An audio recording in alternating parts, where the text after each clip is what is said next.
नमस्कार আমি ডাক্তার অনিরুদ্ধ দে consultant homeopath. আজকে আমার ইউটিউব চ্যানেলে সিস্টাইটিস বারবার পেচ্ছাবের বেগ এবং ধরে রাখতে না পারা, পেচ্ছাব হয়ে যাওয়া, এটা নিয়ে আলোচনা করব। এখনও যারা আপনারা আমার চ্যানেল সাবস্ক্রাইব করেননি তাদেরকে চ্যানেলটি সাবস্ক্রাইব করার অনুরোধ করছি এবং ভিডিওগুলি শেষ পর্যন্ত দেখার জন্য আবেদন করছি। সিস্টাইটিস এটা এমন একটা জিনিস, এটা ছেলে মেয়ে উভয়ের ক্ষেত্রে দেখা যায়। এটা হবার প্রথম কারণ হচ্ছে জল সঠিক মাত্রায় না খাওয়া, যে পরিমাণ জল খাওয়া দরকার তার থেকে কম খাওয়া অথবা তার থেকে অনেক বেশি খাওয়া। আবার যারা একসাথে অনেকটা করে বেশি জল খান তাদের ক্ষেত্রেও এই ঘটনা ঘটতে পারে। এই রোগের লক্ষণ কি? পেচ্ছাব পাওয়া, ঘন ঘন বাথরুম যাওয়া, বাথরুম থেকে বেরিয়ে এসে মনে হচ্ছে যেন আমার হলো না, আবার বাথরুমে যাওয়া এবং বাথরুম যেতে যেতে দু চার ফোঁটা পড়ে যাওয়া, বার্নিং সেন্সেশন থাকা মানে জ্বালা জ্বালা ভাব এবং একটা ইরিটেশন, তলপেট খেঁচে ধরা, অস্বস্তি বোধ করা, রেগে যাওয়া, পায়ের যন্ত্রণা, মাথার যন্ত্রণা, মাইলজিয়া এবং টেম্পারমেন্ট ঠিক রাখতে না পারা, এইসব লক্ষণগুলো যদি থেকে থাকে তার সাথে মনে হচ্ছে যেন আমার পেচ্ছাব হবে, রুগী গেল কিন্তু অনেকটা সময় লাগলো এবং তার স্যাটিসফ্যাক্টরি ইউরিনেশন না হলো, তখন সে আবার বাথরুম যেতে চায়। এই লক্ষণগুলি যদি বারবার হতে থাকে সেক্ষেত্রে আমরা বলি যে রুগী সিস্টাইটিসে ভুগছে এবং সেক্ষেত্রে সঠিক মাত্রায় চিকিৎসা করতে হয়। ইউরিন RECS দেখা হয়, রুটিনে যদি এপিথেলিয়াল সেলস, পাস সেলস বা মাইক্রো অর্গানিজম বেশি পরিমাণে থাকতে পারে।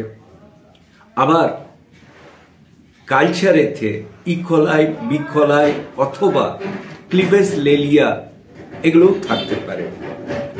আমাদের যদি এটা করা হয় USG লোয়ার অ্যাবডোমেন, সেক্ষেত্রে দেখা যাবে যে পোস্ট ভয়েডেড ইউরিন কিছুটা জমে থাকছে এবং সেটা অনেক সময় 50 সিসি বা ACC ছাড়াও অনেক সময় 200 সিসি পর্যন্ত হয়ে যায়।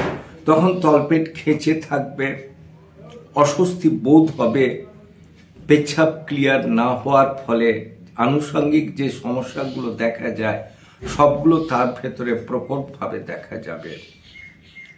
এইসব ক্ষেত্রে কি করা হয় না, রুগীকে বলা হয় আপনি সঠিক মাত্রায় জল খান বডি ওয়েট অনুযায়ী। জলটা কিন্তু আপনি একসঙ্গে খাবেন না, বারে বারে একটু একটু করে খাবেন। পেচ্ছাব চেপে রাখবেন না, দাঁড়িয়ে বাথরুম ফিরবেন এবং প্রাইভেট পার্ট অবশ্যই আপনি হাইজিনিক মেনটেনেন্স করবেন। দ্যাট মিনস বাথরুম ফেরার পরে বা কনজুগাল লাইফ লিড করার পরে আপনি পরিষ্কার পরিচ্ছন্ন থাকবেন, আন্ডারওয়্যার দুবেলা কাচবেন, দ্যাট মিনস ইনার, এবং পেচ্ছাবটা দাঁড়িয়ে করার চেষ্টা করবেন, বসে নয়। মাছের হাড়, মাংসর হাড় চিবিয়ে খাবেন না। আরেকটা জিনিস আপনি করতে হবে যে জল যে একসঙ্গে খাবো এটা না করা এবং নার্ভাসনেস কাটানো, এই সবগুলোর থেকে এটা বেশি হয়। এক্ষেত্রে হোমিওপ্যাথি ওষুধ সিস্টাইটিসে খুব ভালো কাজ করে।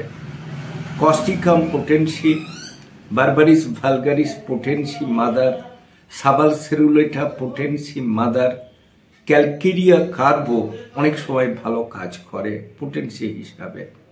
নাক্স ভূমিকা পোটেন্সি, মাদার টিনচারের ক্ষেত্রে যদি দেখা যায় যে এরকম হচ্ছে, পেচ্ছাব হচ্ছে না, ক্যান্থারিস মাদার ভালো কাজ করে।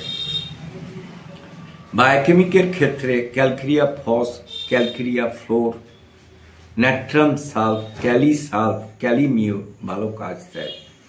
যদি দেখা যায় যে মানসিক কারণের জন্য রুগী ম্যানিয়াগ্রস্ত হয়ে বারবার পেচ্ছাব যাচ্ছে কিন্তু তার সিস্টাইটিসের লক্ষণ আছে, সেক্ষেত্রে আর্জেন্টাম নাইট্রিকাম, জেলসিমিয়াম, আরাম মেটালিকাম, অ্যানাকার্ডিয়াম, কোফিয়া পোটেন্সি দেয়া যেতে পারে, তবে লক্ষণ দেখে।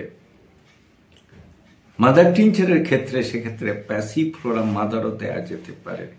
তবে কখনোই কোনো রোগের নাম বা লক্ষণ দেখে নিজেরা কোনো জায়গা থেকে পড়ে ওষুধ ব্যবহার না করে কোনো ডাক্তারবাবুর পরামর্শ মতো চললে ভালো কাজ পাবেন।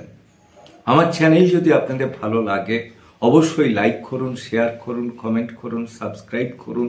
প্রয়োজনে 9434183198 যোগাযোগ করুন। ভালো থাকুন, সুস্থ থাকুন।